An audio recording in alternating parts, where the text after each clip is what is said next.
அம்மா பவானி அழைக்கிறோம் வாணி, அகம் குளிர எதிரில் வந்து அருள் திருக்காட்சி தந்து உன் காலடி நம்பி வந்தவர்க்கும் காவலும் நீ என காட்ட வேண்டாமா?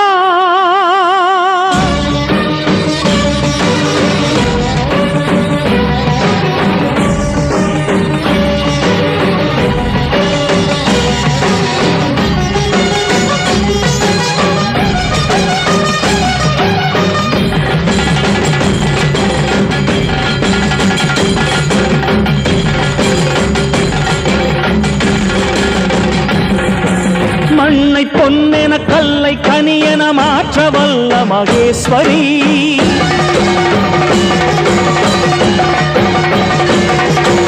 ஊறு செய்திடும் ஊழ்வினைகளை நீரு செய்யும் நிரந்தரி.